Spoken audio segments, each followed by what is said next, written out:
ഇറാന്റെ മിസൈൽ ആക്രമണം നടന്ന ബാത്യാം സന്ദർശിച്ച് ഇസ്രായേൽ പ്രധാനമന്ത്രി Benjamin Netanyahu. Israel president Isaac ഹെർസോഗും പ്രധാനമന്ത്രിക്കൊപ്പം സ്ഥലം സന്ദർശിച്ചു. ബാത്യാമിലെ കെട്ടിടങ്ങൾക്കു നേരെയുണ്ടായ മിസൈൽ ആക്രമണത്തിൽ 6 ഇസ്രായേലികളാണ് കൊല്ലപ്പെട്ടത്. നിരവധി പേർക്ക് ആക്രമണത്തിൽ പരിക്കേറ്റു. നെതന്യാഹു ഏതൻസിൽ അഭയം തേടിയെന്ന ഇറാന്റെ പ്രചരണം തള്ളിക്കൊണ്ടാണ് നെതന്യാഹു മിസൈൽ ആക്രമണത്തിൽ കെട്ടിടങ്ങൾ തകർന്ന പ്രദേശത്ത് എത്തിയത്. സിവിലിയന്മാരെ കൊന്നതിന് ഇറാൻ വളരെ വലിയ വില നൽകേണ്ടി വരുമെന്ന് സന്ദർശനത്തിന് ശേഷം മാധ്യമങ്ങളെ കണ്ട നെതന്യാഹു പറഞ്ഞു.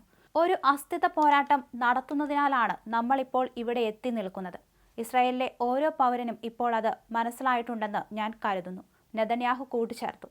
ഇറാന്റെ കൈവശം ഇതുപോലുള്ള 20,000 മിസൈലുകൾ ഉണ്ടായിരുന്നുവെങ്കിൽ എന്ത് സംഭവിക്കുമായിരുന്നു എന്ന് ആലോചിച്ചു നോക്കൂ.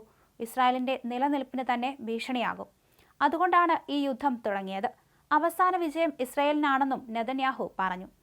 ഇറാന്റെ മിസൈൽ ആക്രമണത്തിൽ ബാത്യാമിലെ നിരവധി വീടുകൾക്ക് നാശനഷ്ടങ്ങൾ സംഭവിച്ചതായി സ്ഥലം സന്ദർശിച്ച പ്രസിഡന്റ് ഐസക് ചൂണ്ടിക്കാണിച്ചു. ഇസ്രായേലിന്റെ ചരിത്രത്തിലെ വളരെ പ്രധാനപ്പെട്ട ഒരു നിമിഷമാണിത്. നമുക്ക് എല്ലായ്പ്പോഴും ഉള്ള വൈകാരികവും മാനസികവുമായ പ്രതിരോധശേഷി നാം കാണിക്കണം, ഹെർസോഗ് പറഞ്ഞു. ഇറാനിയൻ ആക്രമണത്തിൽ ഒറ്റ രാത്രി കൊണ്ട് 4 സ്ത്രീകൾ കൊല്ലപ്പെട്ട തമ്രയും പ്രസിഡന്റ് സന്ദർശിക്കുമെന്ന വാർത്തകൾ വന്നിരുന്നു. മധ്യ ഇസ്രായേലിൽ ഇറാൻ മിസൈൽ വർഷിക്കാൻ ആരംഭിച്ചതിനു പിന്നാലെ ബെഞ്ചമിൻ നെതന്യാഹു രാജ്യം വിട്ട് ഗ്രീസിലേക്ക് മാറിയെന്ന തരത്തിലുള്ള വാർത്തകൾ പ്രചരിച്ചിരുന്നു.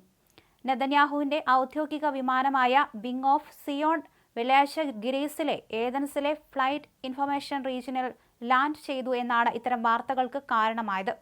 അതേസമയം അമേരിക്കയുടെ സമ്മതവും പിന്തുണയും ഇല്ലാതെ ഇസ്രായേലിന് ഇറാനെ ആക്രമിക്കാനാവില്ലെന്ന് പറഞ്ഞ് ഇറാൻ വിദേശകാര്യമന്ത്രി അബ്ബാസ് അരാഗ്ചി രംഗത്ത് വന്നു. ഇസ്രായേലിന്റെ സൈനിക ആക്രമണങ്ങൾക്ക് മേഖലയിലെ അമേരിക്കൻ സേനയും അവരുടെ താവളങ്ങളും നൽകിയ പിന്തുണയുടെ ശക്തമായ തെളിവുകൾ ഞങ്ങളുടെ പക്കലുണ്ടെന്ന് അദ്ദേഹം പറഞ്ഞു. ആക്രമണങ്ങളെക്കുറിച്ച് അറിയാമായിരുന്നുവെന്നും ഞങ്ങളുടെ ആയുധങ്ങളും ഉപകരണങ്ങളും ഇല്ലാതെ അവ സംഭവിക്കുമായിരുന്നില്ലെന്നും US പ്രസിഡന്റ് ഡൊണാൾഡ് ട്രംപ് തന്നെ പരസ്യമായി സമ്മതിച്ചതാണ്. കൂടുതൽ ആക്രമണങ്ങൾ വരാനിരിക്കുന്നുണ്ടെന്നും അദ്ദേഹം ചൂണ്ടിക്കാണിച്ചിരുന്നു.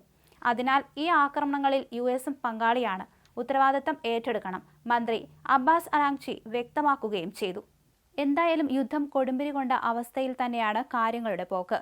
അതിനിടയ്ക്കാണ് ഇത്തരത്തിൽ ഇറാന്റെ ഭാഗത്തുനിന്ന് വലിയ രീതിയിലുള്ള ഒരു പോരാട്ടമുണ്ടായത്. പക്ഷേ ഇസ്രായേൽ ഇറാനിൽ നിന്ന് വിക്ഷേപിച്ച മിസൈലുകളെല്ലാം തന്നെ തകർത്തെറിഞ്ഞു എന്നാണ് പറയുന്നത്. 2-3 ദിവസമായി തന്നെ ഇത്തരത്തിൽ ഇസ്രായേൽ ഇറാനെതിരെ പ്രകോപനം സൃഷ്ടിക്കുകയായിരുന്നു.